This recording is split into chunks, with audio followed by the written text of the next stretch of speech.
In recent months, the night skies over Europe and around the world have witnessed unidentified flying objects, described as drones by some, but whose true nature defies all explanation, from airports shut down in Denmark to sightings near nuclear sites in Japan. The UAP phenomenon, unidentified anomalous phenomena, is no longer a fringe curiosity.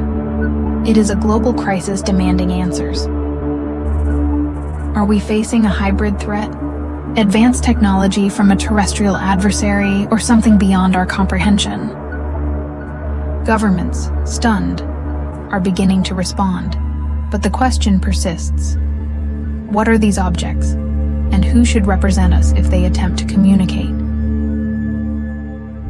Welcome to Enigma.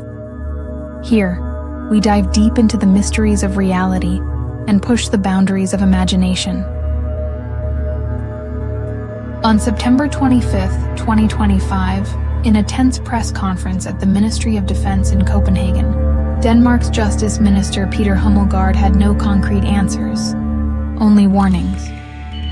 After a series of drone sightings that paralyzed key airports such as Copenhagen and Aalborg, Hummelgaard labeled these events as hybrid attacks, designed to sow fear and division. They are a series of deeply troubling episodes across Europe, he said, adding that these threats are here to stay.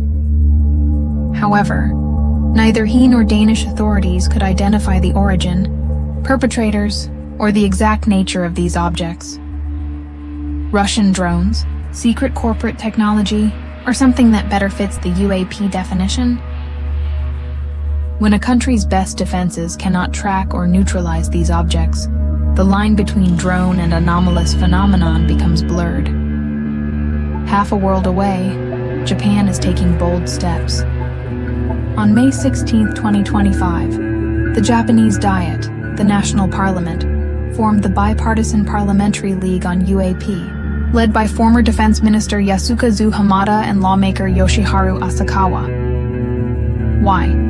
Credible reports of drones or orbs near nuclear sites, such as Fukushima and Okinawa, and self-defense Air Force bases.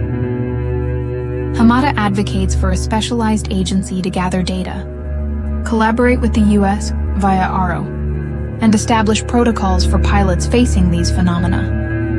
In an exclusive interview with journalist Ross Coulthart on Reality Check, News Nation, September 30, 2025, Hamada and Asakawa confirmed preliminary discussions with Washington to share intelligence on UAP.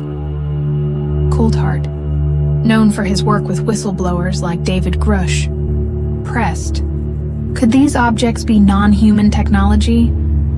Hamada was cautious, but his message was clear. We cannot ignore the accumulated evidence. Japan thus joins countries like Canada and France, which are already formalizing studies on UAP, indicating a global shift in the perception of the phenomenon. The time to dismiss sightings as anecdotes or conspiracies is over. The incidents in Denmark, Japan, and elsewhere reveal overwhelming evidence. The UAP phenomenon is planetary. Whatever these objects are, they maneuver in our atmosphere with a freedom that humiliates the most advanced technologies. Are they drones from an enemy government? Products of a corporation with secret breakthroughs? Or are they non-human technology? We don't need labels like extraterrestrial, crypto-terrestrial, or interdimensional. It's enough to accept that these objects do not fit our current understanding. We don't know if they are operated by beings with humanoid forms, like the Greys or reptilians of popular culture, or if they are made from matter as we know it. The only certain thing is that they exist. They have been here, perhaps always, and they seem to want to interact. If these beings seek to communicate, an inevitable question arises. Who should represent us in a first contact?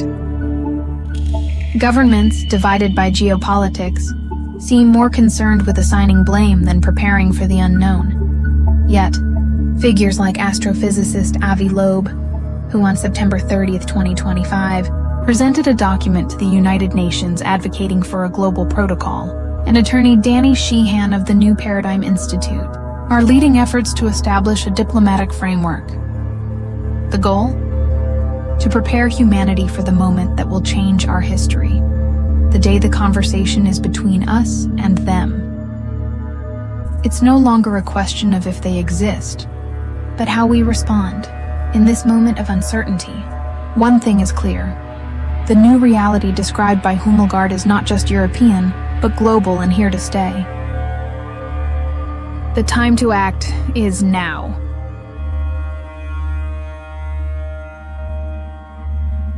If you love thought-provoking content, please like, subscribe, share, and join us on this fascinating journey. We'd love to read your comments.